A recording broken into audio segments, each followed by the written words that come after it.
Esta sería unha gaita, o que se chama unha gaita tumbal en si bemol, con madeira de buxo e ten este sonido.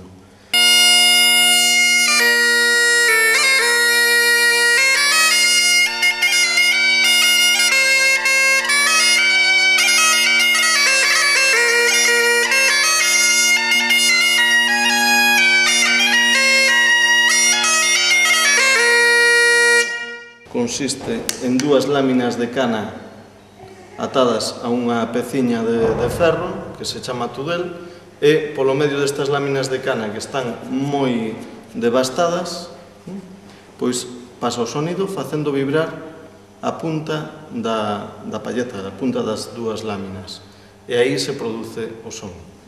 A gaita galega, con respecto ao punteiro, pois é un tubo cónico, por eso a súa afinación é bastante complicada.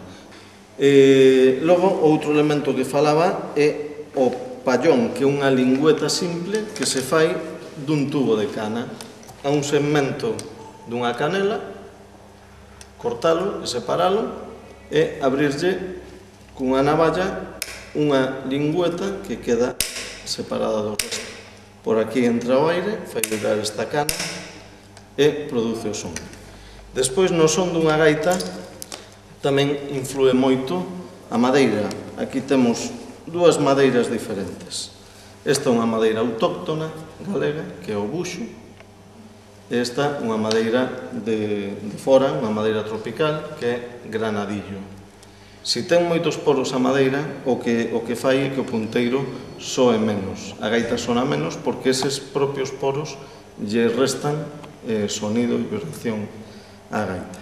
Nestes dous punteiros, que un é máis grande que o outro, ten maiores dimensións. Isto vai en relación coa tonalidade, polo tanto, o sonido que emiten é diferente. Canto máis baixa sea a tonalidade, co sonido máis grave, máis grande vai ser o punteiro. E cando máis aguda ou alta sexa a tonalidade, máis pequeno vai ser o punteiro. Afinar o ronco en relación co punteiro. Todo ten que estar afinado, o sea, ten que concordar as ondas que emite o punteiro coas ondas que emite o ronco, para que non nos molesten. Cando están afinados, parece que, polo menos a min me ocurre, que aquí no centro da cabeza parece que se descansa. E agora vamos a escoitar unha gaita grileira en re maior. Este tipo de gaitas eran as que máis se acostumbraban a tocar pola nosa zona, os anés Rías Baixas. Os gaiteiros vellos pois tiñan gaitas de afinación bastante alta. As gaitas en si bemol eran máis propias da zona do interior.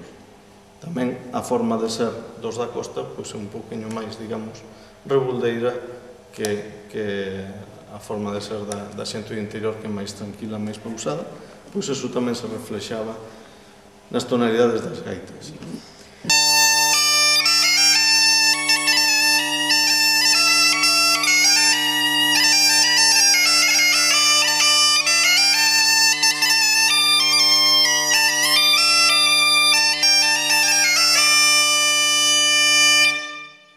Como vedes, a melodía era a mesma, só que sona, parece que diferente, dependendo con que gaita tocas. Nesta gaita veríades que ten o soprete diferente do resto.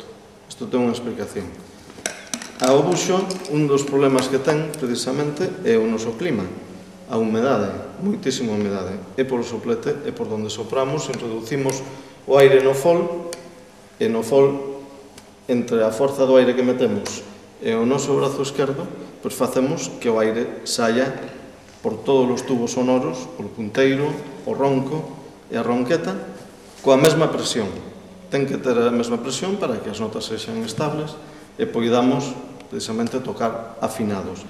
Eso é o que se lle chama o tempero na gaita.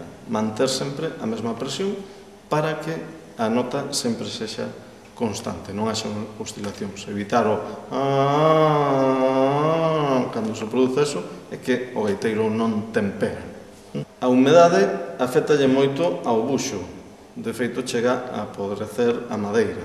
Entón, o que fixen eu para evitar que se chega a pudrir o soprete, que xa me ten pasado varias veces con algúns, pois o fago de granadillo, que esta madeira é moito máis resistente á humedade.